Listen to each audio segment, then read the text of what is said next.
In what is seen as a direct response to the demise of Mubarak in Egypt and Ben Ali in Tunisia, Algeria's President Abdelaziz Bouteflika has partially lifted the country's 19-year-old state of emergency.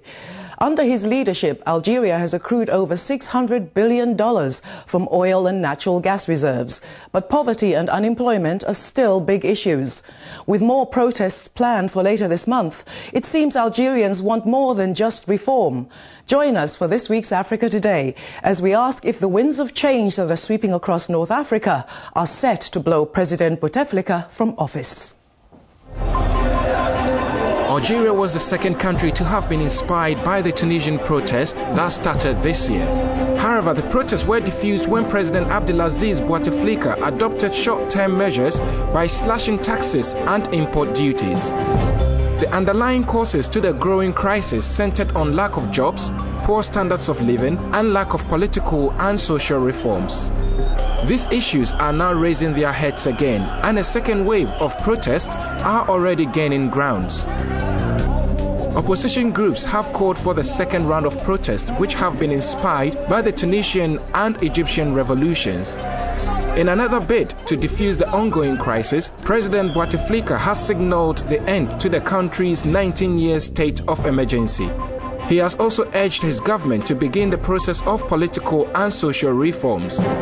This week, Africa Today asks if these new measures are enough to prevent a second wave of protests currently sweeping across North Africa. Hello and welcome to Africa Today with me, Vuiswang Mobongwana. At the time of recording this show, we've just heard that President Hosni Mubarak has stepped down. The state of emergency in Algeria was imposed after a bitter conflict that resulted in a civil war between the government and Islamic reformers.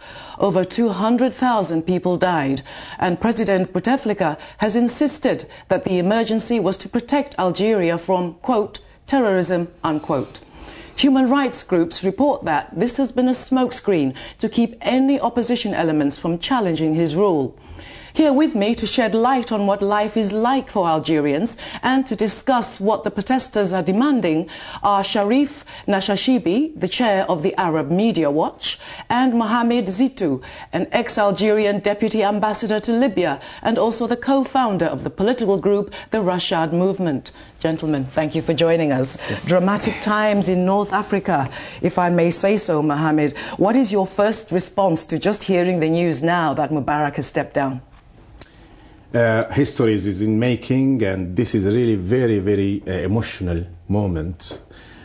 Just a few minutes we heard that one of the worst oppressor and tyrannic regime has fallen, and Mubarak is living. Who was imagined that just a few weeks ago? It was unimaginable. Would you describe this as a people's revolution? Definitely. We are saying and witnessing one of the best moments of the Arabs on the last 200 years. This is one of the best moments, if we accept probably the Algerian Revolution in 1954.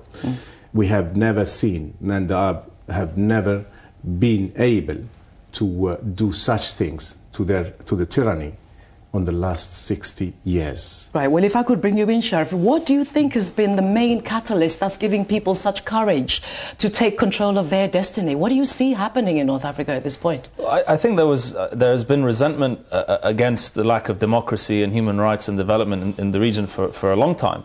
But I think the economic crises facing these countries spurred on that resentment. I mean, people have been upset for a while, but when people are hungry and jobless, this is what gets them on the street. Right. So it's although things have only started in the last month or so, I think the resentment and anger has been long brewing, and the economy brought on the actual street protests. And we're going to talk later on in the show about where you think this wave may lead to further on. But just give people a background, please, Mohamed, on this state of emergency. I think you were thinking before we started the show that you believe that the state of emergency actually hasn't been lifted. Not at all. It hasn't been. There is a promise that it will be in the near future. We don't know what is the near future. And even when it will be lifted, they are, if like someone is going from the door, coming from the window, they are going to change it to by another law, which is a law against terrorism. And that means they are going to fold the emergency law in a normal law, making it from an exceptional law to a routine or normal law. This is even worse because this is tricky things. They will tell you that there is no emergency, but in fact, it's worse than an emergency because the law and the same rules of the emergency is enfolded within this new law against terrorism. And what prompted the instituting of this state of emergency? Not everyone is aware of the history of Algeria. I will try to make it very simple to Please. your viewers because I know that most of them, they haven't probably accessed information about Algeria in the last 20 years. On exactly 19 years ago, the Algerian people choose for the first time in 30 years after the independence and choose 3 parties to run the country in parliamentary election. And the main party who won the election was an Islamist party. The generals of the army decided that this is wrong and the Algerian has done a big mistake. The Algerian people has done a big mistake, and a handful of them decided to topple the president, to cancel the election, to suspend the constitution, and to impose an emergency law. This is even before the events start. It was imposed exactly 19 years ago on the 9th of February 1992. 19 years ago, and since it has been imposed. And since it has been imposed, it was absolutely a matter of abuse, because everything that means it was in the hands of the army. They do what they want, they suspend who they want, and the judge under their rule, diplomacy under their rule, interior minister under their rule, everything was under the power of the generals. They got very, very, very huge power, all the power in one hand or in the hand of few generals. These generals, so unlike Mubarak, are you saying that Bouteflika is not so much like the head of this dictatorship, but the army has more control? He's not. He is the representative, if you want, or the facade of the regime, because the regime needs, and under the advice of the West, they ask their friends, the generals, to have a military, civilian facade, civilian faces, to be able to deal with them. If not, it will be very difficult to sell this to their people, to the Western countries. Therefore, they have decided to bring Bouteflika to the president, although he came from 1962. On 1962, he was a minister. Imagine that on 1962, before Obama was born, Bouteflika was in power. And imagine how many American presidents passed, how many British, and so. He was, and he's still in 50 years in power, but he's a facade power. The real power, the heart of the power is in the hand of the DRS, which is the secret services, and the chief of staff. Well, Sharif, I mean, you've heard there the allusion that basically that regime is a sort of puppet regime, serving the interests of the West. Is that too extreme a conclusion? No, I mean, the reason why governments in the West, such as primarily the US, for instance, have supported these leaders is because they are very pliant towards US interests. And I mean, I wouldn't even say Algeria is different in that respect. All these autocratic leaders are reliant on their military. They wouldn't be there if it wasn't for military support, and if the military stops their support, they leave. So they are all dependent on the military, and this is why much, if not most, of US aid to these countries is in the form of military aid. Right. So I think most of those leaders, it's very fair to say that they are puppet leaders because they serve other interests. Right. So where has the money been going? Mostly into military aid, into businesses that are involved with the leadership in the army, corruption. I mean, the money goes into a certain clique, the upper echelons. Of the army. Of the army, of business people who support the leaders. You know, there's a very small clique there. It doesn't reach the actual people. And this is why you have this unrest at the moment. I mean, if you look, for instance, on paper, before the Tunisian uprising, the Tunisian economy on paper wasn't doing badly at all. But it wasn't trickling down to the average person. And this is where people were getting on the streets, because you can see wealth in certain sectors, but the masses are not seeing it. They're not getting it themselves. Well, we're going to be discussing exactly what kind of political political reforms the demonstrators are demanding in just a moment. But first, you've been responding to our recent discussions on the situation in North Africa and Egypt in particular via our Facebook page, emails and texts. And of course, as I mentioned, Mubarak has just stepped down as we're recording, so some of these are actually out of date. That's how quickly the news is moving. The word from Imran Mkuya, who doesn't say where he is, gives a general point about North Africa, and he says the face of politics in North Africa and indeed the Middle East is changing significantly due to the wave of mass uprisings witnessed recently, and Algeria is no exception. The lifting of the 19-year state of emergency won't diffuse tension. It will rather encourage people to make critical demands because they know it can happen. Moving on to our email, Ben in the UK thinks that humans need freedom, and he thinks that it's high time that Mr. Mubarak realized that. Well, Ben, he has realized that. He's stepped down. There is nothing he or his allies can do about it. The time has come for change, and that change is now. Samson in Eritrea thinks that Tunisians have taught the world how to get rid of dictators. The Tunisians did this not because there was a lack of food, but for democracy and freedom to prevail. It's now time for Egypt to show the world another way of getting rid of dictators. Well, now we can talk about it's time for Egypt to show another way of life after a dictator.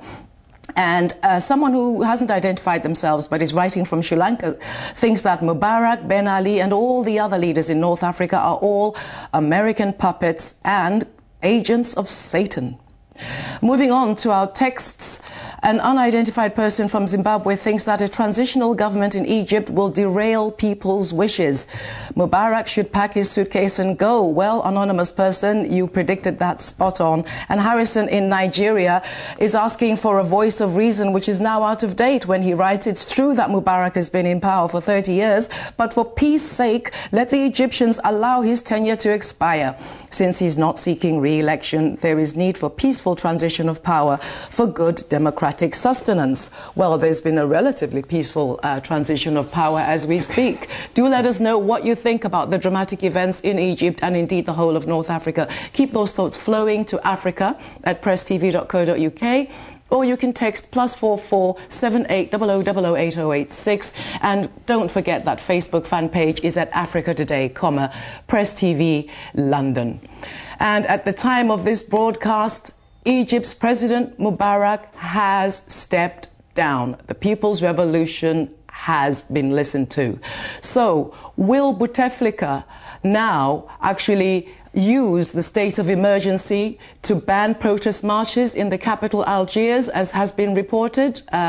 What will his response be? Human rights groups are telling us that unions are planning massive rallies in the capital later on this month. So things are fermenting as we speak, and we'll be discussing just how strong this level of protest is and what reforms are needed to satisfy the demands being made by the protesters in Algeria. But first up, here's some more background information in this report from Kofi Asamoah. Public demonstrations have been banned in Algeria since 1992, but recent protests calling for greater freedoms have forced the government to reform this law. Moreover, the government has been forced to enact measures that will create jobs and, more importantly, reform the political system. Algeria's abundant natural gas and oil has so far brought in more than $600 billion in the 12-year rule of President Bouteflika. But this has not benefited a majority of the population, of which 75% are under the age of 30. Swaths of the country live in poverty. For the government to restore order, they need to do more than the current measures being put in place. Proposals to allow protest everywhere in the country except the capital, Algiers, will not go down well with both the public and opposition. The government had argued that the previous state of emergency had been imposed for the purposes of the fight against terrorism. But many analysts think it was in place to protect Western interests in North Africa. As these systems begin to crumble, can the current Algerian government hang on to power? Indeed, the winds of change are sweeping across North Africa in such dramatic fashion that the media is a few steps behind. We have heard that President Hosni Mubarak is no more. He has stepped down. Do you think, Sharif, that the same thing is going to happen to Bouteflika? Can he hang on to power?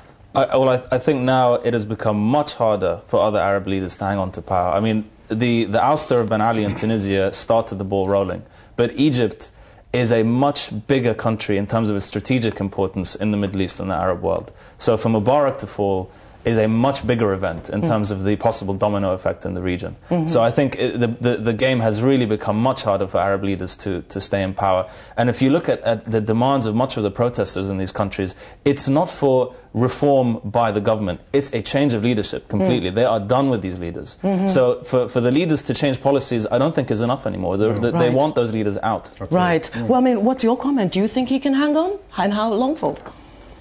It's speculative, yes. Yeah, no, this is not only change of the leaders. It's people are asking for the change of the regime, of the radical change of the regimes, all the regimes. Because, for example, when we mention now Mubarak, if you see tomorrow this Suleiman is just the other face of the coin of Mubarak. They are from the same. I mean, if in Egypt they will not get rid of all this nomenclature, all this establishment, they will just repeat things, and what you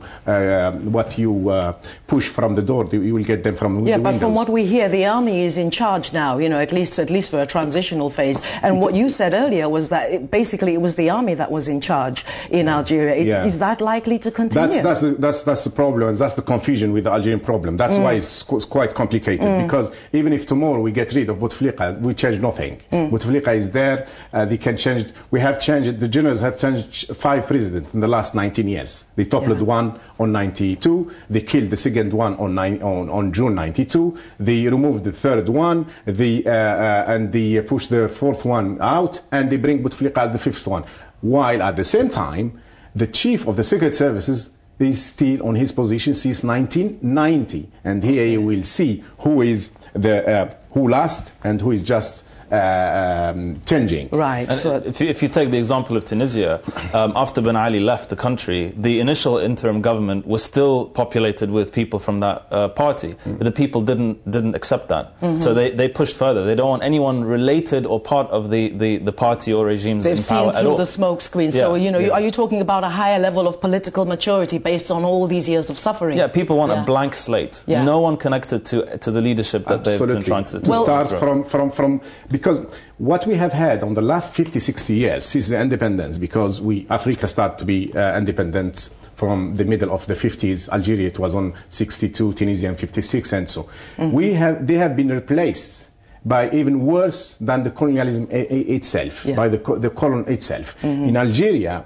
we fight for 132 years to get the French criminal colonization out. 132 years, and millions have martyrs in the. But after that, the West, and particularly France, played a major role to bring their men, their officers, and even those who fight against the Algerian Revolution to the power. And we have, in fact, Algerians, but behind the scene, it's France. But how are you going to break this pattern? I mean, you're part of the Rashad movement. Give us a little bit of background on what is the state of the opposition after so many years under the yoke and oppression. What is the state of the opposition? How healthy are they? They tried to destroy any opposition, and they cracked down. In Algeria, the generals were responsible for the killing of over than 200,000 persons, most of them civilian and innocent, and massacred on the much brutal way you can imagine. This is just to make fear, and people fear that we can do nothing with these people. I mean, we have just to accept these ruthless rulers, and we can make nothing. But you obviously disagree, because you co-founded an opposition movement. Personally, I left my position. I was deputy ambassador. I left my position, and since '95, and others also decided that we have to fight. We have to bring back our country to be able to have a real freedom in Algeria, to be able to make a democratic country there, to be able to give the power to the people. All the others and any rulers has to pass by election, and by true and honest election, if they want to be in politics. If not, why as general, why as you come and you say you decide instead of the others, you cancel elections, you topple president, who are you? Who are you? That's another way of hegemony and colonialism. We refuse that, and we reject that, and we are fighting for that, and things are moving. I was waiting personally for the last 16 years for this moment. Right. And we are witnessing history in make. It started with Tunisia, which I think they show a roadmap, if you want, for the Arab world. Now the fall of this criminal regime in Egypt, and Egypt is, as Sharif mentioned, it's huge, and it will make a huge impact strategically over the world, the whole world. Let's talk about what kind of speculation we might hear in the West in particular, because the excuse of quote-unquote terrorism was used, and the quashing of those 200,000 people, that the opposition movement was, they called themselves Al-Qaeda in the land of Islamic Maghreb. Now, and there were suicide bombings. I mean, it's like the worst fear of most Western governments.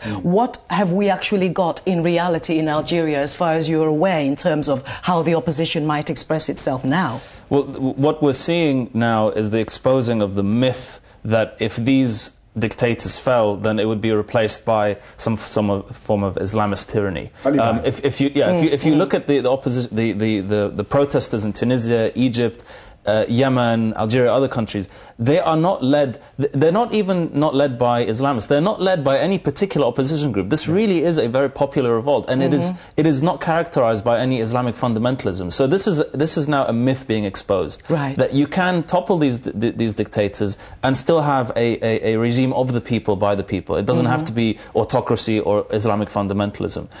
So I think this is a big myth that's being exposed. But can you point to any existing government, that can be used as a model for what might follow? Or are we really ploughing new ground here? Well, we are ploughing new ground, but that doesn't mean that the ground shouldn't be ploughed. I mean, this should have happened a long time ago, and this is, it's a time of hope, but we still have to be very careful to see how things play out. It's still too early to start celebrating. We need to see what takes shape in these countries where change is happening. But I think the hopeful thing is that people will not accept any less than their rights anymore. Now that the people have woken up, it'll be very difficult to put the genie back in the bottle. They are angry, they expect change, they expect their rights and freedoms to be achieved, and they won't accept it. Well, a final word to you, Mohammed. We literally have less than a minute. I mean, we've just heard also before the show started, not only has Mubarak fallen, but we've heard about a state of emergency in Libya. What is the likely repercussive effect very soon in Morocco and Libya, and where else do you think this could spread? It will be domino effect, if you want. And they are going to fall. That's a matter of time. Morocco and Libya too? All of them, without exception, because they have got the main characteristics are the same, which is corrupt regimes, ruthless regime, tyrannic regime, and criminal regime, and also traitor regimes. Even now we see that, for example, for Israel, the main protector was Mubarak, and at the less degree, Jordani and Saudi and even Syria. There we are going to see the change everywhere, but how it's going to happen, how long it will take, and which way and which direction. But the more important after this revolution is not to be stolen, because the fear that this revolution could be stolen by others. The concern that the revolution might be stolen, that's the final word we're hearing. What do you think? That's it for today. I'm afraid time has caught up with us. Please let us know what you think will prevail in North Africa. Email africa@presstv.co.uk, or if you prefer, text +4478 00008086. Those messages, of course, are charged at your local operator rates. A huge thank you to today's guests on this quite historic day, Sharif Nashashibi and Mohammed Zitout. Thank you for watching. I'm Vuiswang Nwongwana. Henry Bonsu is back for next week's episode of Africa Today, but from today's team, it's goodbye for now.